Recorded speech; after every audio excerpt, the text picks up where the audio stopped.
ನೋಡಿ D K Shivakumar, ಯಾವತ್ತೂ ಕೂಡ ಅಧಿಕಾರ ನಿನಗೆ ಸಿಗಲಿಲ್ಲ ಅಂತ ಹೇಳಿದ್ರೆ ಒದ್ದು ಕಿತ್ಕೋಬೇಕು. ಡಿ ಕೆ ಶಿವಕುಮಾರ್ ಅಂದ್ರೆ ಹಠವಾದಿಗಳು, ಒದ್ದು ಕಿತ್ಕೊಳ್ಳೋದ್ರಲ್ಲಿ ನಿಸ್ಸೀಮರಿದ್ದಾರೆ. ಆ dinner meeting D K Shivakumar ಕರೆದಿಲ್ಲ ಗೊತ್ತಿರಲಿ. ಯಾವಾಗ ಹೊರದೇಶದಲ್ಲಿ ಹೋಗ್ತಾರೆ ಅವಾಗ ಡಿನ್ನರ್ ಮೀಟಿಂಗ್ ಆಗ್ತದೆ, ಯಾವಾಗ ಡಿ ಕೆ ಶಿವಕುಮಾರ್ ಡೆಲ್ಲಿಗೆ ಹೋಗ್ತಾರೆ ಅವಾಗ ಡಿನ್ನರ್ ಮೀಟಿಂಗ್ ಆಗ್ತದೆ. ಅನ್ನಿಸ್ಬೋದು ಏನಿದು ಡಿನ್ನರ್ ಮೀಟಿಂಗು ಮಿಡ್ ನೈಟ್ ಮೀಟಿಂಗ್ಗಳು ಅಂತ ಹೇಳಿದ್ ನಾನು ಹೇಳ್ತಾ ಇಲ್ಲ. ಪತ್ರಿಕೆಗಳಲ್ಲಿ ಇವತ್ತು ಬರ್ತಾ ಇದೆ, ಮಾಧ್ಯಮದಲ್ಲೂ ಕೂಡ ಈ ವಿಚಾರ ಬಹಳಷ್ಟು ಚರ್ಚೆ ಆಗ್ತಾ ಇದೆ. ಈ ಡಿನ್ನರ್ ಮೀಟಿಂಗು ಮಿಡ್ ನೈಟಿನ ಸ್ವಾರಸ್ಯ ಏನಪ್ಪಾ ಅಂತ ಹೇಳಿದ್ರೆ, ರಾಜ್ಯದ ಉಪಮುಖ್ಯಮಂತ್ರಿಗಳು ಒಂದ್ ಕಡೆ ಹೇಳ್ಕೊಂಡಿರೋ ಹಾಗೆ ಬಹುಶಃ ಸಿದ್ದರಾಮಯ್ಯನವರು ಡಿ ಕೆ ಶಿವಕುಮಾರ್ ನಡುವೆ ಅವರ ಹೈಕಮಾಂಡಿನ ಮಟ್ಟದಲ್ಲಿ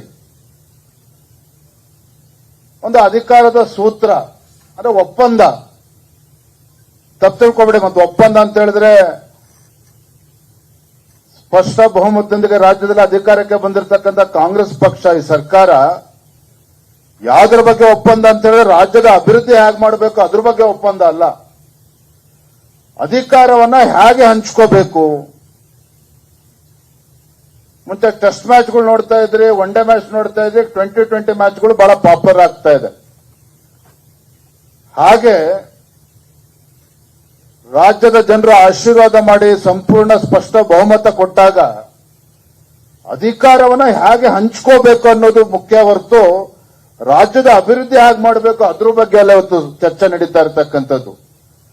ಹಾಗಾಗಿ ಈ ಡಿನ್ನರ್ ಮೀಟಿಂಗು ಮಿಡ್ ನೈಟ್ ಮೀಟಿಂಗ್ಗಳ ವಿಶೇಷ ಏನಪ್ಪಾ ಅಂತ ಹೇಳಿದ್ರೆ, ಬಹುಶಃ ಎಲ್ಲ ಒಂದ್ ಕಡೆ ಆಡಳಿತ ಪಕ್ಷದಲ್ಲಿ ಕೆಲವ್ರಿಗೆ ಅನ್ಸಿದೆ, ಸಿದ್ದರಾಮಯ್ಯನವರು ಹೊರಗಡೆಯಿಂದ ಬಂದವರು ಒಂದು ಬಾರಿ 5 ವರ್ಷಗಳ ಕಾಲ ಸಂಪೂರ್ಣವಾಗಿ ಅಧಿಕಾರನ ಅನುಭವಿಸಿದ್ದಾರೆ. 5 ವರ್ಷಗಳ ಕಾಲ ಮುಖ್ಯಮಂತ್ರಿಗಳಾಗಿ ಎರಡನೇ ಬಾರಿಗೆ ಹೊರಗಡೆಯಿಂದ ಬಂದಂತ ಒಬ್ಬ ವ್ಯಕ್ತಿಗೆ ಎರಡನೇ ಬಾರಿಗೆ ಮುಖ್ಯಮಂತ್ರಿ ಆಗ್ತಕ್ಕಂಥ ಒಂದು ಒಳ್ಳೆ ಅವಕಾಶ ಸಿಕ್ಕಿದೆ. 2 ವರ್ಷಗಳು ಕಳೆದಿದೆ. ಅವರೇ ಒಪ್ಪಂದದ ಪ್ರಕಾರ ನಮಗೆ ಬಿಡ್ಕೊಡ್ಬೇಕು ಅನ್ನುವ ಚರ್ಚೆ ಇವತ್ತು ಆಡಳಿತ ಪಕ್ಷದಲ್ಲಿ ಪ್ರಾರಂಭ ಆಗಿದೆ. ತಾವು ಎಷ್ಟು ಜನ ಮೊನ್ನೆ ನಡೆದಂತ ಚಳಿಗಾಲದ ಅಧಿವೇಶನ ಬೆಳಗಾವಿನಲ್ಲೇ ನಡೀತು. ಆ ಬೆಳಗಾವಿ ಅಧಿವೇಶನದಲ್ಲಿ ರಾಜ್ಯದ ಉಪಮುಖ್ಯಮಂತ್ರಿಗಳು ಡಿ ಕೆ ಶಿವಕುಮಾರ್ ಅವರು ಬಹಳ ಮುಕ್ತವಾಗಿ ಮಾತನಾಡಿದರು. ಅಧಿವೇಶನದಲ್ಲಿ ಏನ್ ಮಾತನಾಡಿದ್ದಾರೆ ಇಟ್ಸ್ ಆನ್ ರೆಕಾರ್ಡ್. ಅಲ್ಲಿ ಡಿ ಕೆ ಶಿವಕುಮಾರ್ ಅವರು ಹೇಳ್ತಾರೆ, ಅವ್ರ ಗುರುಗಳು ಹೇಳಿದ್ರಂತೆ, ಪಾಪ ಅವ್ರನ್ನ ಟೀಕೆ ಮಾಡ್ತಾ ಇಲ್ಲ. 25 ವರ್ಷದ ಹಿಂದೆ ಡಿ ಕೆ ಶಿವಕುಮಾರ್ ಅವರು ಸಚಿವರಾಗಬೇಕು ಅಂತೇಳಿ ಅಪೇಕ್ಷೆನ ಇಟ್ಕೊಂಡಾಗ ಅಂದಿನ ಮುಖ್ಯಮಂತ್ರಿಗಳು ಕ್ಯಾಬಿನೆಟ್ ಎಕ್ಸ್ಪೆನ್ಷನ್ ಮಾಡಬೇಕಾದ್ರೆ ಡಿ ಕೆ ಶಿವಕುಮಾರ್ ಹೆಸರನ್ನ ಕೈ ಬಿಟ್ಬಿಟ್ಟಿರ್ತಾರೆ, ಪರಿಗಣಿಸಿರಲಿಲ್ಲ. ಆಗ ಗುರುಗಳು ಅವರಿಗೆ ಒಂದು ಉಪದೇಶವನ್ನ ಹೇಳಿದ್ರಂತೆ. ಏನಪ್ಪ ಅದು ಅಂತ ಹೇಳಿದ್ರೆ ಬಹಳ ವಿಶೇಷ ಇದೆ. ನೋಡಿ ಡಿ ಕೆ ಶಿವಕುಮಾರ್, ಯಾವತ್ತೂ ಕೂಡ ಅಧಿಕಾರ ನಿನಗೆ ಸಿಗಲಿಲ್ಲ ಅಂತ ಹೇಳಿದ್ರೆ ಒದ್ದು ಕಿತ್ಕೋಬೇಕು. ನಾನು ಹೇಳ್ತಾ ಇಲ್ಲ ಮಾತನ್ನ. ಡಿ ಕೆ ಶಿವಕುಮಾರ್ ಅವರಿಗೆ ಅವರು ನಂಬಿರ್ತಕ್ಕಂಥ ಗುರುಗಳು ಅಧಿಕಾರ ಸಿಗಲಿಲ್ಲ ಅಂತ ಹೇಳಿದ್ರೆ ಅಧಿಕಾರ ಹೇಗೆ ಪಡೆದುಕೊಳ್ಬೇಕು ಅಂತ ಹೇಳಿದ್ರೆ ಒದ್ದು ಕಿತ್ಕೋಬೇಕು. ಇದನ್ನ ಗುರುಗಳು ಅವರಿಗೆ ಡಿ ಕೆ ಶಿವಕುಮಾರ್ ಅವ್ರಿಗೆ ಹೇಳಿರ್ತಕ್ಕಂಥದ್ದು.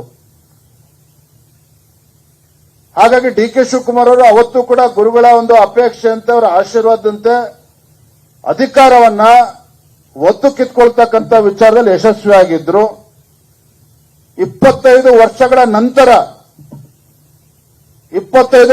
ನಂತರ ಇವತ್ತು ರಾಜ್ಯದಲ್ಲಿ ಇವತ್ತು ಸಿದ್ದರಾಮಯ್ಯನವರು ಮುಖ್ಯಮಂತ್ರಿಗಳಾಗಿ 2 ವರ್ಷ ಕಂಪ್ಲೀಟ್ ಆದ್ಮೇಲೆ ಅವರ ಒಪ್ಪಂದದ ಪ್ರಕಾರ ಸಿದ್ದರಾಮಯ್ಯನವರು ಬಿಡ್ಕೊಡ್ತಾರೆ ಅಥವಾ ಬಿಡ್ಕೊಡಲ್ಲ ಅನ್ನುವ ಅನುಮಾನ ಅವ್ರಿಗೆ ಕಾಡ್ತಾ ಇದೆ. ಹಾಗಾಗಿ ಗುರುಗಳು ಅವತ್ತೇನು 25 ವರ್ಷದಿಂದ ಹೇಳಿದ್ರು ಅಧಿಕಾರವನ್ನ ಒದ್ದು ಕಿತ್ಕೋಬೇಕು ಅಂತ ಹೇಳಿ ರಾಜಣ್ಣ ಅವರು ಏನ್ ಗುರುಗಳು ಹೇಳಿದ್ರು ಅದನ್ನ ಮೊನ್ನೆ ಬೆಳಗಾವಿ ಅಧಿವೇಶನದಲ್ಲಿ ನೆನ್ಪು ಮಾಡ್ಕೊಂಡಿದ್ದಾರೆ ಡಿ ಕೆ ಶಿವಕುಮಾರ್ ಅವರು. ಸದನದಲ್ಲಿ ಮಾತನಾಡಿದ್ದಾರೆ.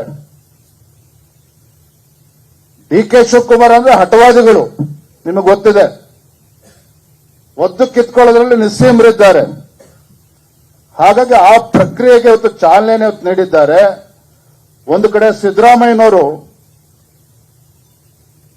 ಅವರ ಅವಧಿ ಪೂರ್ಣ ಆಗಿದೆ ಆದ್ರೆ ಬಿಡ್ಕೊಡಕ್ಕೆ ಅವ್ರ ಮನಸ್ಸು ಬರ್ತಾ ಇಲ್ಲ. ಸಚಿವರ ನೇತೃತ್ವದಲ್ಲಿ ಡಿನ್ನರ್ ಮೀಟಿಂಗ್ ಅವರು ಪ್ರಾರಂಭ ಮಾಡಿದ್ರೆ ಆ dinner meeting D K Shivakumar ಕರೆದಿಲ್ಲ ಗೊತ್ತಿರಲಿ. ಯಾವಾಗ ಹೊರದೇಶದಲ್ಲಿ ಹೋಗ್ತಾರೆ ಅವಾಗ ಡಿನ್ನರ್ ಮೀಟಿಂಗ್ ಆಗ್ತದೆ, ಯಾವಾಗ ಡಿ ಕೆ ಶಿವಕುಮಾರ್ ಡೆಲ್ಲಿಗೆ ಹೋಗ್ತಾರೆ ಅವಾಗ ಡಿನ್ನರ್ ಮೀಟಿಂಗ್ ಆಗ್ತದೆ. ಪಾಪ ಡಿ ಕೆ ಶಿವಕುಮಾರ್ ಅವ್ರು ಏನ್ ಮಾಡ್ಬೇಕು, ರಾತ್ರಿ ಮಲ್ಕೊಳ್ಳೋದೇ 2 ಗಂಟೆಗೆ. ಆಗ ಲೇಟ್ ನೈಟ್ ಮೀಟಿಂಗ್ಗಳು ಅವರು ಕೂಡ ಪ್ರಾರಂಭ ಮಾಡಿದ್ರು. ಇದು ಇವತ್ತಿನ ಸದ್ಯದ ರಾಜಕೀಯ ಪರಿಸ್ಥಿತಿ.